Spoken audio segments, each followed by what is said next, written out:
everybody, it's Mike Michalko. I am the author of The Drumming System, and today I want to talk about the 5 most important beginner drumming techniques.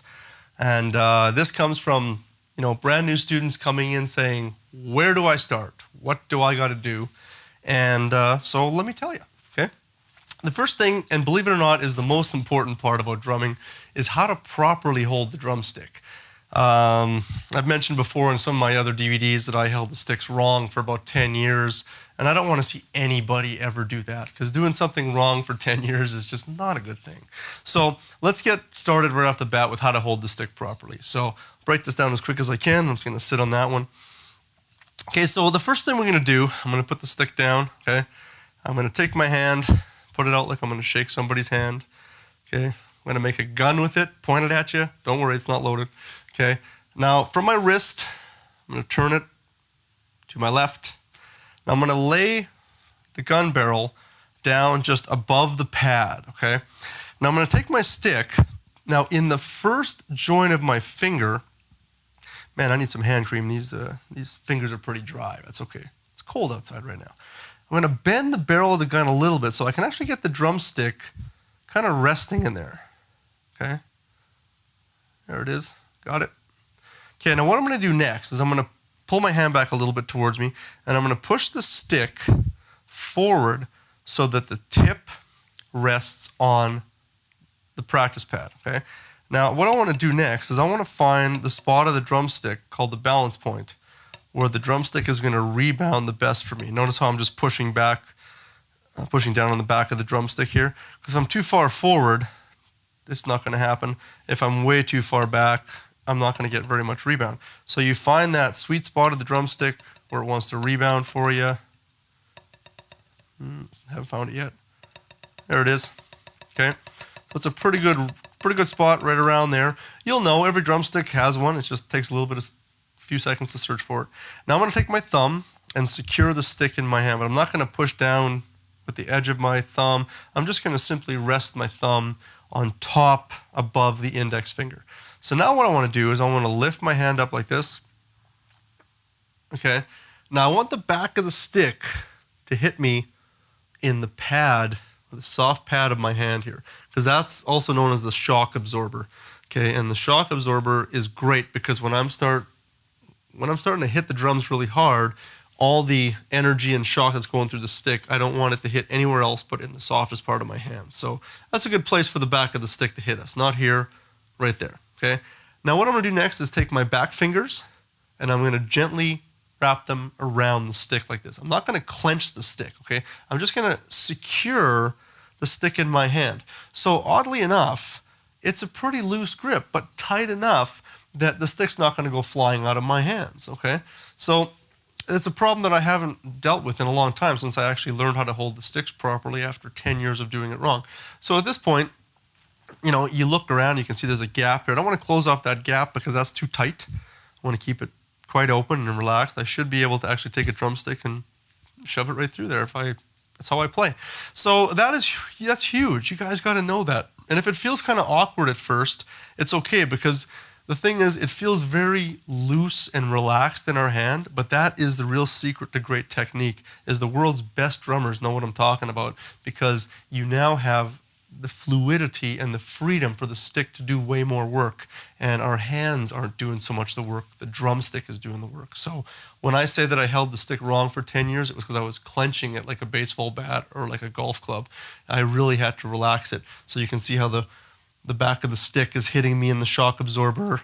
The fingers are there if I need them. So there's lots of freedom. So that's a big one. How to hold the stick, grab the other stick, match it up. You can go through the whole process again, match it up.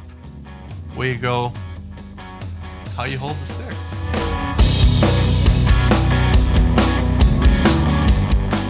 So now that you know how to hold the sticks, the next thing I want to talk about is playing from the wrists. And the reason this is so important is I see so many drummers, even that have been playing for a few years, that are playing like this. And I always say it's like the Energizer Bunny kind of look. And it doesn't work, okay? Because we're not robots, we're not machines, we're humans. We have lots of flexibility in our limbs, especially in our arms. So I just, I try to practice like this just for fun, and I can't. I can't go longer than 15 seconds because that's just way too much work from the elbow. So if I was to play, whether it's my favorite drum beats or drum rudiments or just moving around the set, just having some fun, I want to play from the wrists because the wrists are the motors of drumming, okay? And I'm isolating the wrist, very little bit of energy is being used. So if I'm just going to play single stroke rolls from the wrist, imagine doing this.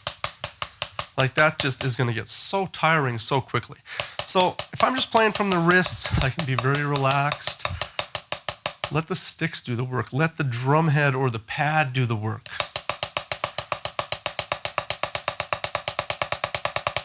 When people say to me, man, you can go forever, you can film DVDs, you can do recording sessions, you can do rehearsals for hours and hours on end. And I say, my body doesn't get tired. If anything, I might get mentally tired because, I'm tired of thinking about stuff, but I never get tired from drumming. And that's because of isolating the wrists and just making everything feel very relaxed and doing as least amount of work as possible. So playing from the wrists is very important. You can practice all your rudiments, your flams, singles, paradiddles, moving around the drum set, playing beats. Play from the wrist, guys, and all it simply is just that. There's no other real secret to that. Learn to play from the wrist. Even if you play with your thumbnails up, fine. Try to get the wrist moving. If you play palms down, go from the wrist, but try to get away from this if you can.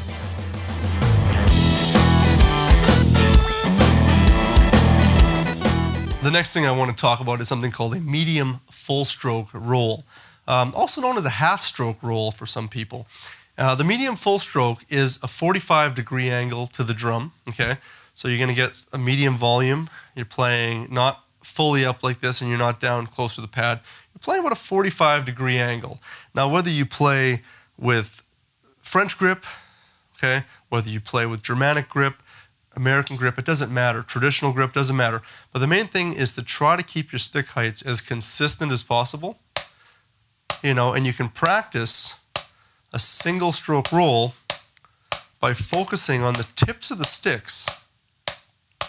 Make sure they're coming back to, the same point that they left. You don't want to do this. Try to keep it really consistent. And what I end up doing is I sort of draw an invisible line, or if I can reference something on the floor in front of me through my peripheral vision, I try to think, okay, can I keep those on keep the tips of the sticks coming back to the same spot? That's good, because now I'm able to get, a roll with more volume.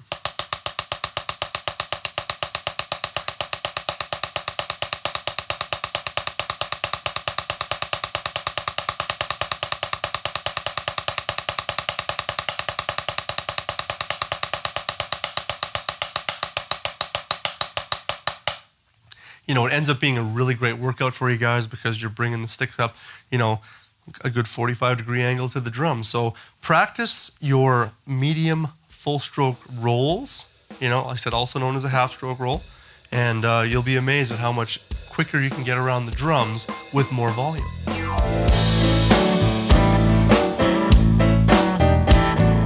Okay, so let's now talk about rebounding double strokes. Majority of young drummers, and I say young meaning someone who's just started playing, when we learn the double stroke roll, you learn right, left, right, left. But most people, even with their wrists, can't even go.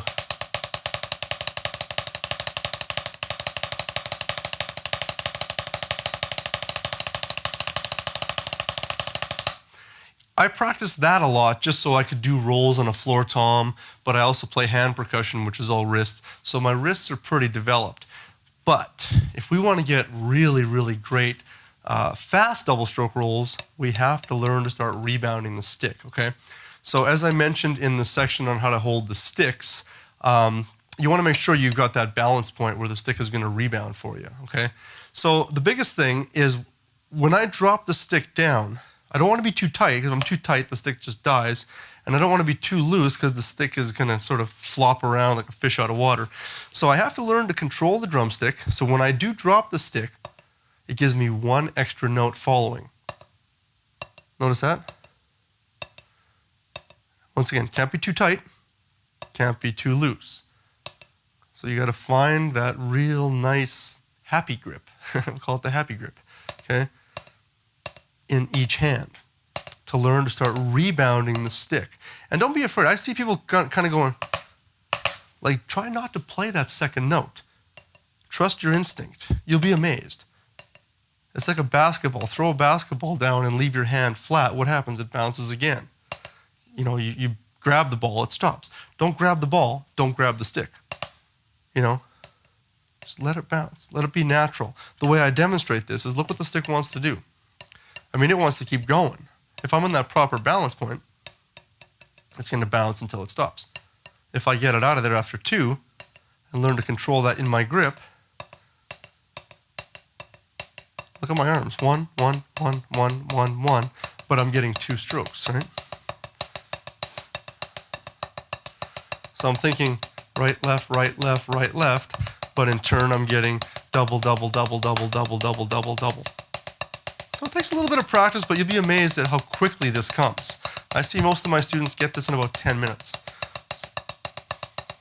But then the goal is to try to speed it up. So once you gain control, I'm simply speeding up my wrists, a little bit arms, not too much. And it's going to be real nice for some real nice open rolls.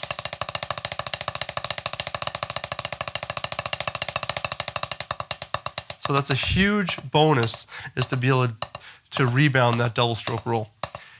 Keep in mind, this won't work on loose floor toms or drums that have sort of soggy feeling heads. That's a wrist stroke. We got to play a wrist stroke. But for anything that's bouncy, like a hi-hat or cymbals, snare drums, practice pads, that is how you rebound a double stroke roll.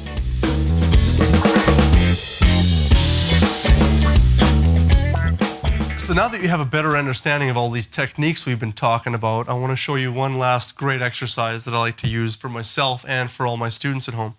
And it's simply just practicing single stroke rolls to double stroke rolls, because the concept is similar, but there is a difference, okay? So let me demonstrate and then we'll talk about it.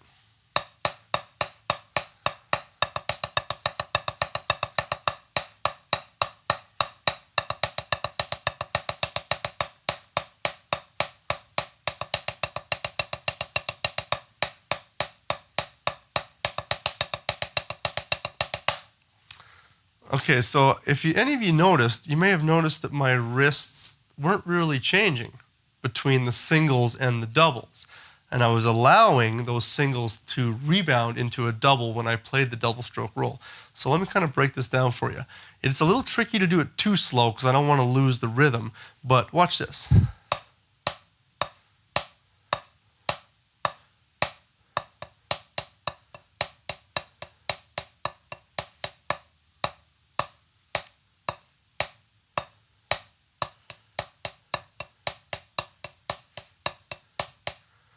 Now, because I'm going slow, I have to kind of help out that second note for the double a bit. But as I go a little faster, the rebound is just going to take over.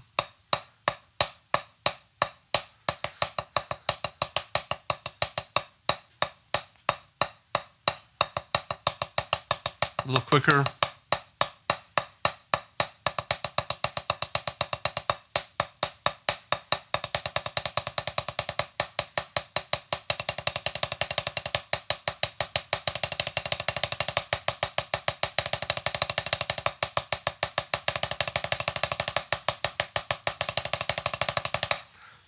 And I remember when I first learned this, I thought, wow, what a cool concept, because now I am mixing between the single stroke roll and the double stroke roll, but I also liked how it sounded.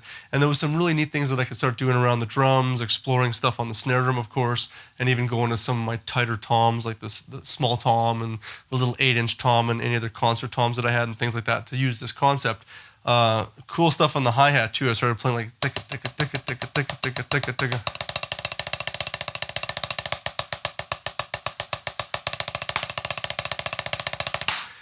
And it just started getting my drumming really exciting for me. It was quite cool, some of the stuff that I was able to pull off. But be patient with that, because you don't want to do it too slow. I tell my students, don't go too slow, because here's the thing. If you go tap, tap, tap, tap, tap, tap, tap, tap, tap. And I always say it's really hard to get a controlled rebound in time that slow. So try to find a tempo that's going to work for you, that's going to start to help you with this technique, because even if it's a little sloppy at first, that's fine, but you don't want to spend too much time on something that's slow that's meant to be fast. You know, I say you never want to push yourself, but you never want to stay at the back of the race for too long, because you're never going to get to that finish line anytime sooner than you're hoping for.